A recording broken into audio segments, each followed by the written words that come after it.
Após o decepcionante encontro com a frieza intelectual dos filósofos epicuristas e estoicos e das autoridades no Areópago de Atenas, Paulo percorreria sozinho os 80 quilômetros que separam a capital da filosofia da sua vizinha cidade de Corintos, entristecido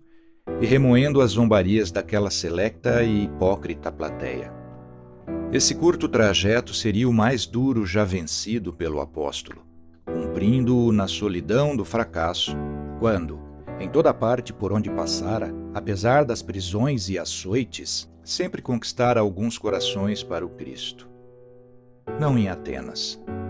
Tocado fundamente na sua vaidade intelectual pelo desprezo ateniense à sua filosofia cristã, o apóstolo experimentaria na alma os efeitos deste vício moral, deprimindo o seu até então inabalável ânimo de serviço ao Senhor. Ensimesmado e remoendo aquele fracasso,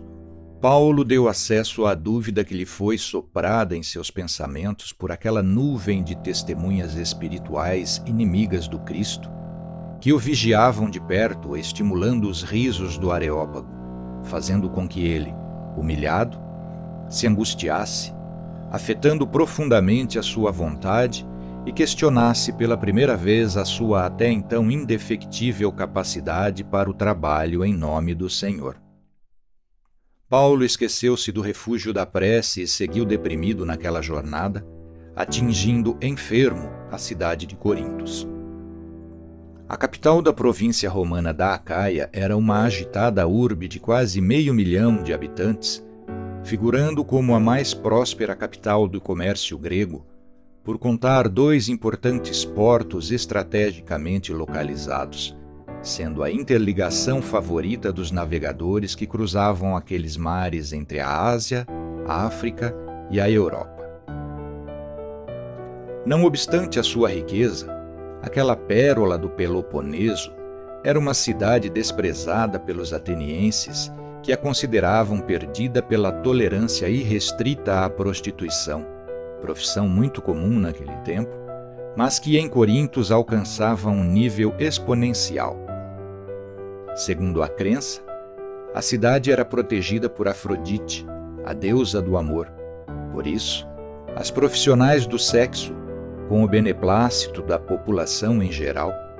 sustentavam com suas generosas oferendas o luxo e a riqueza da Acrópole, onde fora construído o suntuoso templo dedicado àquela sedutora divindade. Uma vez por ano, a cidade promovia um grande festival em louvor à entidade provedora da fertilidade e da prosperidade de Corintos. O momento culminante dos festejos era aguardado com ansiedade pela população masculina, pois, durante todo um mês, desciam do templo as 2.000 sacerdotisas, médiuns responsáveis pelos rituais religiosos, entregando-se a um espetáculo de sexo grupal como prática devocional e fonte de rendas para as atividades litúrgicas daquela luxuosa morada, num ofício de prostituição sagrada cultuado com devoção pela população. No seu coração, o apóstolo sabia que o Cristo tinha urgência em conquistar Corintos. Por isso, muito abalado pela lâmina cortante da dúvida e desestimulado diante da difícil tarefa de evangelização daqueles pagãos de tão contraditórios hábitos religiosos, apesar da profunda depressão e da debilidade física que o acometiam em virtude do assédio espiritual a liminar o ânimo, ele seguiu para aquela marginalizada urbe. A dúvida é uma força perniciosa na busca pela verdade, e por isso deve ser contida por outra força da alma, a fé. Ciência e religião não podem prescindir da fé, pois é ela quem impulsiona o conhecimento. Entretanto, se a fé deve submeter-se à crítica da razão que lhe amplia e esclarece o olhar, ao mesmo tempo em que impõe sobre ela uma necessária ética,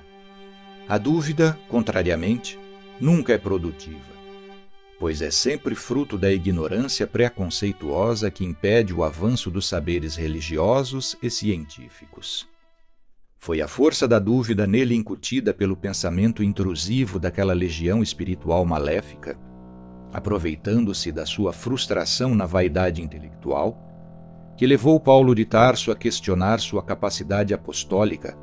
fazendo com que ele deixasse rapidamente Atenas vencido pela zombaria do Areópago. Mal influenciado espiritualmente, o apóstolo não percebeu de imediato que, assim agindo, duvidava também da sua faculdade mediúnica, uma vez que se encaminhara para a Macedônia e Atenas, estimulado pelo Espírito Jesus quando ainda se encontrava na cidade de Troia. A esterilidade espiritual que imperava nos intelectuais do Areópago de Atenas e que frustrou brutalmente o apóstolo do Cristo é a mesma que nesses últimos 2 milênios levou à falência moral muitos espíritos reencarnados na Terra que, pensando-se preparados para a difícil tarefa de exposição da verdade cristã, prematuramente se comprometeram com essa missão, falindo gravemente. Invigilantes e enfraquecidos na carne por seus vícios morais, foram essas almas infelizes quem, igualmente impulsionadas por aquelas inteligências milenares inimigas da verdade, instauraram na Idade Média um triste período de terror espiritual ironicamente conhecido como a Santa Inquisição, cometendo atrocidades supostamente em nome de Jesus por mais de 8 séculos, aprisionando suas consciências àquele triste período da humanidade. Ao retornarem para o mundo espiritual pela morte física essas antigas autoridades religiosas, homens vaidosos e orgulhosos, frustrados na sua expectativa de colherem injustificadas benesses divinas, revoltaram-se contra o Criador e passaram a servir essa legião nefasta, tornando-se fontes de propagação da dúvida quanto à realidade do espírito imortal. Com seu orgulho ferido, séculos depois ainda permanecem essas inteligências infelizes dominando os pensamentos de alguns talentos no mundo, tais como o filósofo Friedrich Nietzsche, que, ignorando essa realidade humana, serviu como médium inconsciente para a sua deletéria inspiração, morrendo completamente louco, mas conduzindo Sigmund Freud e as ciências psicológicas para esta insanidade materialista. A falência moral de grande parte dos homens da política e das religiões, causando guerras e promovendo genocídios, também não tem outra causa senão essa mesma realidade da influência determinante dos pensamentos dos espíritos ignorantes sobre nossa enfraquecida virtude ética. Não obstante essa realidade humana, no século XIX, tal qual Paulo de Tarso, resistindo ao império dessa iníqua legião espiritual trevosa, outro pensador cristão, o escritor russo Fyodor Dostoiévski, em seu conto O Sonho de um Homem Ridículo, expôs o seu drama de homem místico num século materialista por meio de um personagem médium que, num momento de fuga das prisões sensoriais durante o transe do sono natural, testemunha a imortalidade da alma. Como o próprio título da obra evidencia, fora ele também ridicularizado. Felizmente, o decurso da história faz com que, depois de enfrentarem a zombaria intelectual dos pseudo-sábios do seu tempo, por ousarem testemunhar que o homem nada mais é que um espírito imortal vivendo em um corpo mortal, evidenciada a impotência das ciências psicológicas e da filosofia materialista para explicar a vida humana, sejam esses profetas reconhecidos como transmissores da verdade. No entanto, não tendo ainda gozado esse reconhecimento, Dostoiévski lamentou: "Ah,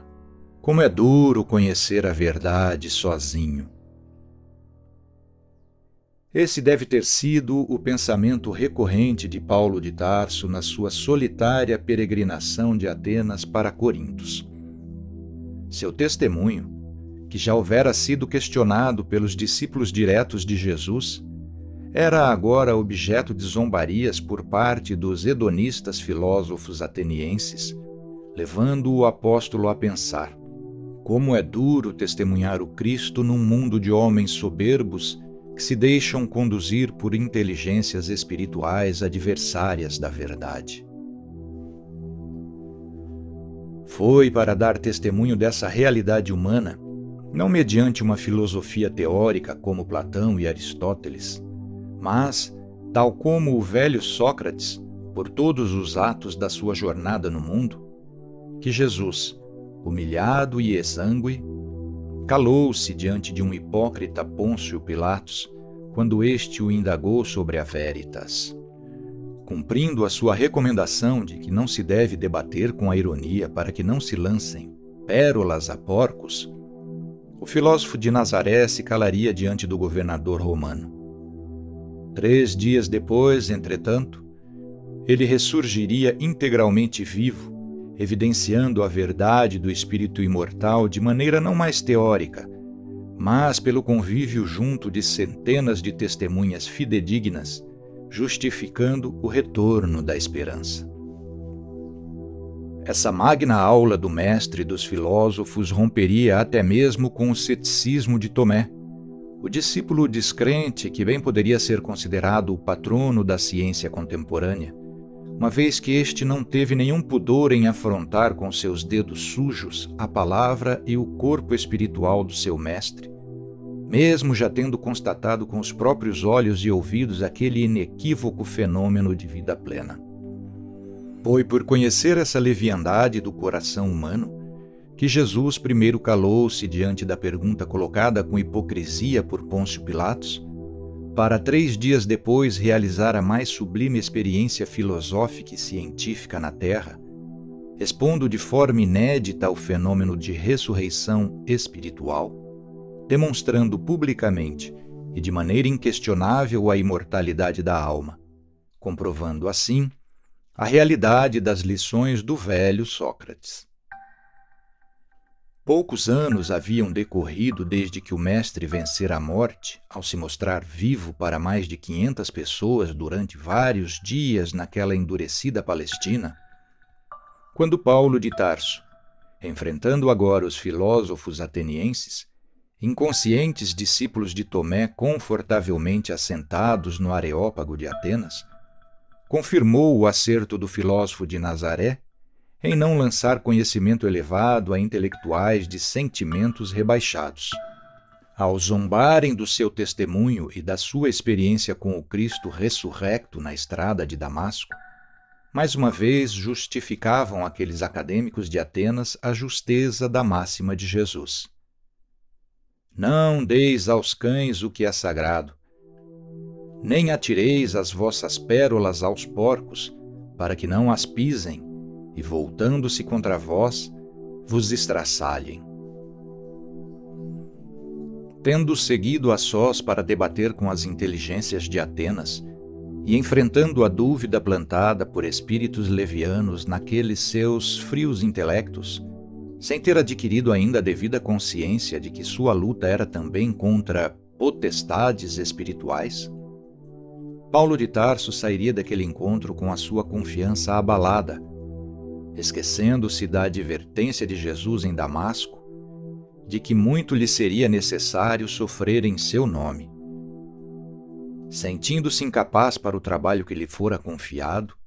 numa demonstração da sua enorme frustração, depois disso, Paulo afastou-se de Atenas e foi para Corinto. Intimidado pela zombaria dos membros do Areópago, Paulo retirou-se rapidamente de Atenas, quando poderia simplesmente ter retornado para sua pregação na praça pública, onde sempre encontraria corações mais humildes e melhor dispostos para receber o Cristo,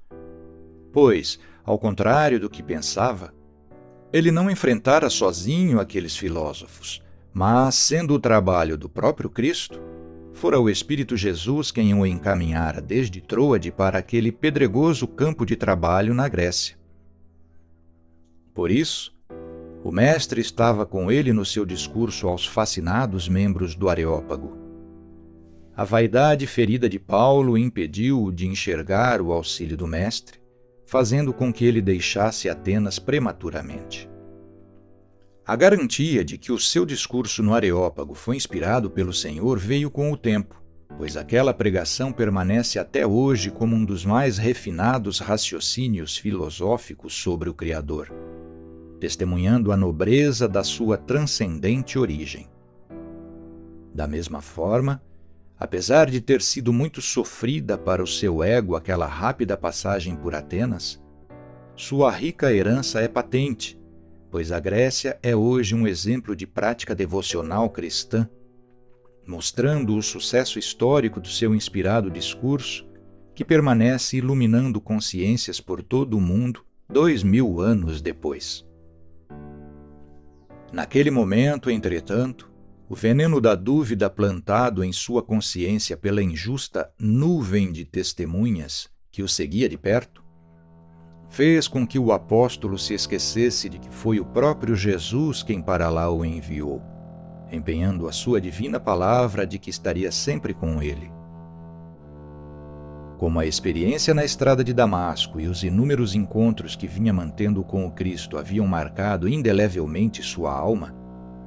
o senso do dever não lhe permitiu muito tempo para sustentar injustificadas lamúrias pela vaidade ofendida.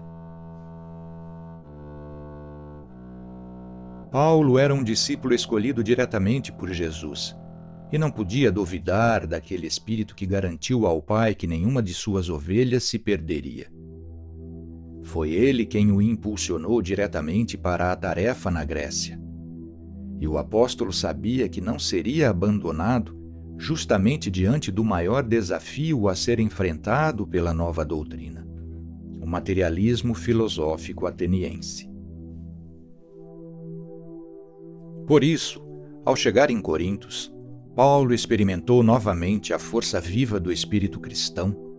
revigorando-se no reencontro de corações amigos refugiados naquela cidade, especialmente o casal Prisca e Áquila, recém-chegados de Roma. Fornecendo-lhe alvissareiras notícias sobre a nova comunidade florescente na capital do Império, mas também tristes informes sobre as perseguições iniciadas contra a comunidade judaica pelo imperador Tibério Cláudio César Augusto,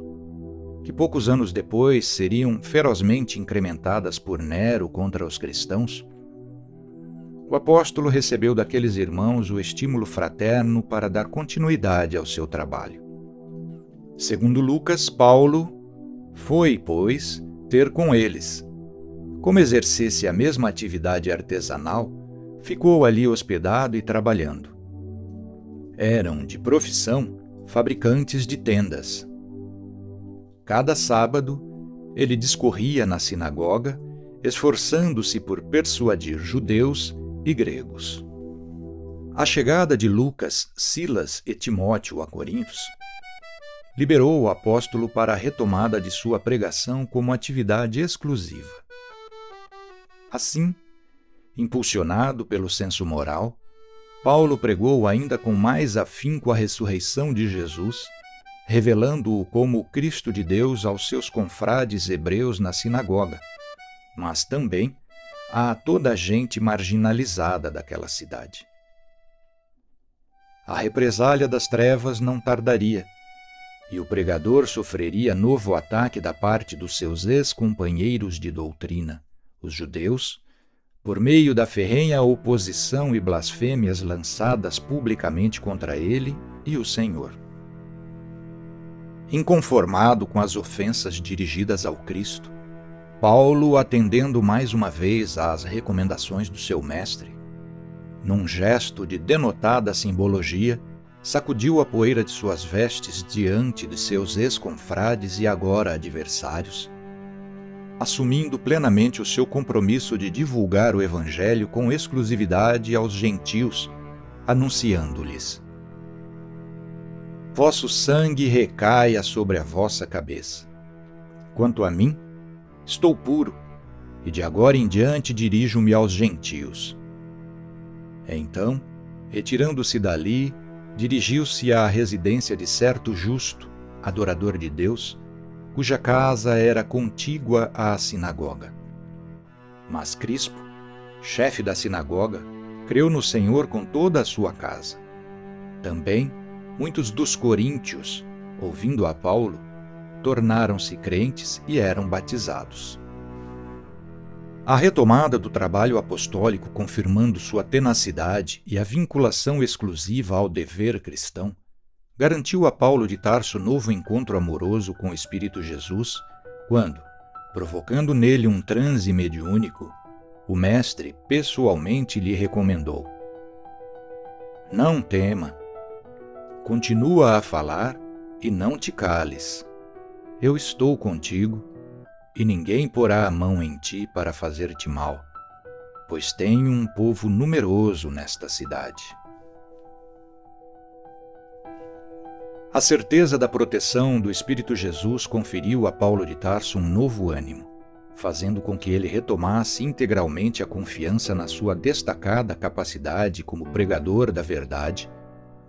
convertendo multidões de fiéis ao Cristo naquela urbe até então desprezada pela hipócrita moralidade ateniense. Lucas relata que Paulo, assim, residiu ali 1 ano e 6 meses, ensinando entre eles a palavra de Deus. A tenacidade, que era considerada uma virtude pelos pensadores gregos e romanos, na realidade, do ponto de vista moral, é uma força neutra da alma, prestando-se tanto à prática do bem quanto do mal, a depender da evolução espiritual do seu portador.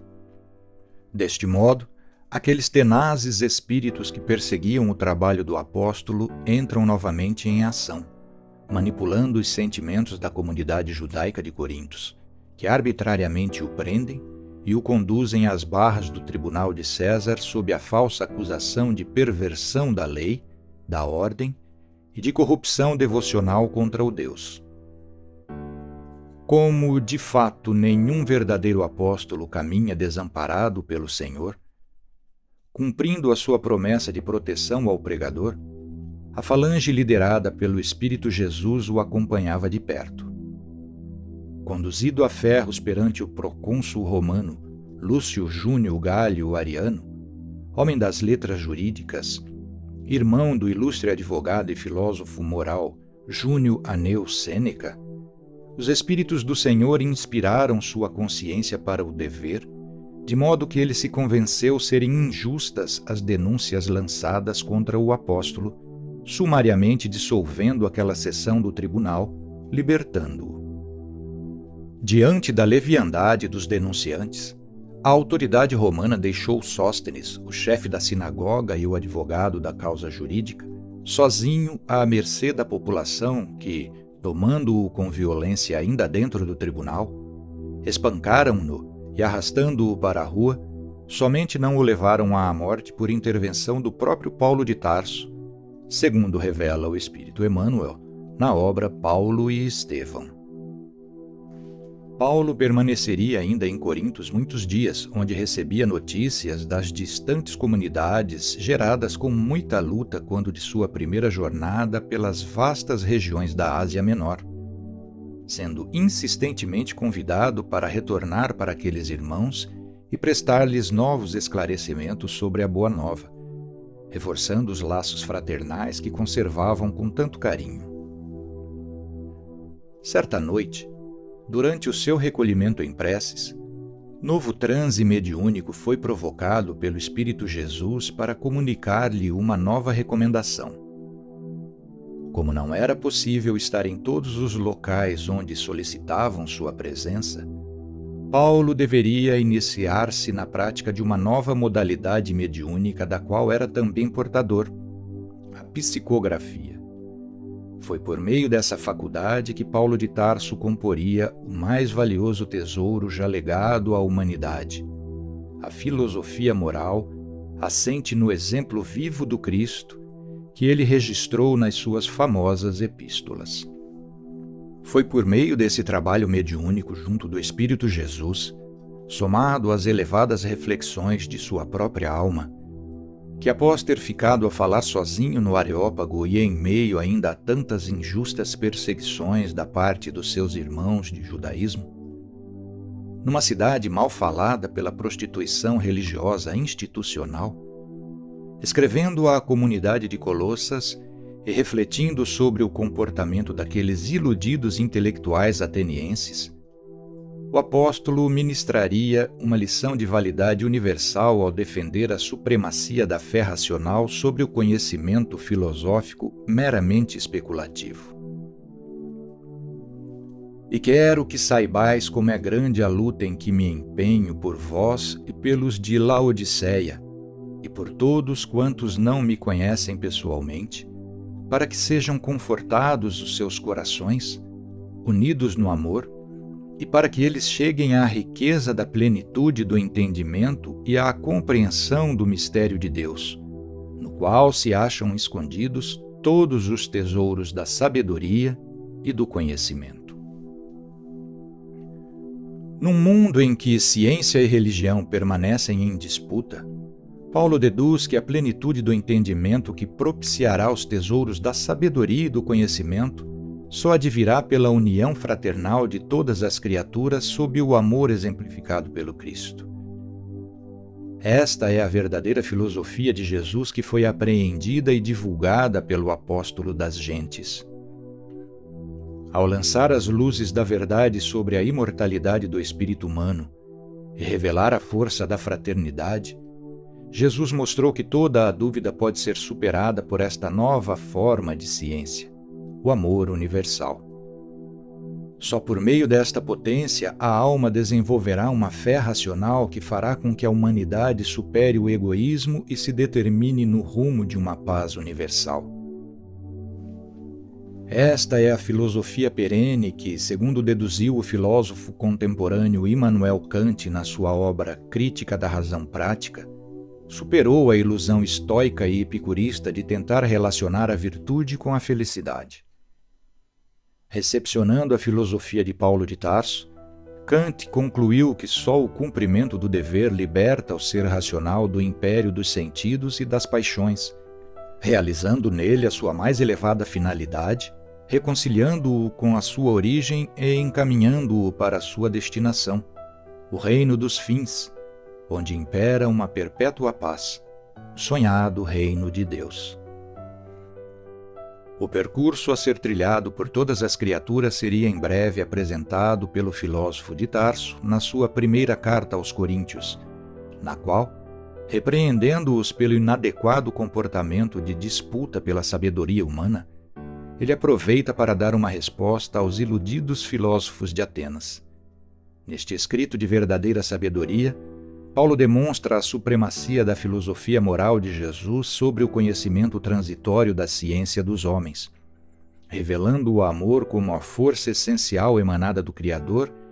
que unirá toda a humanidade no estreito e suave abraço do Cristo.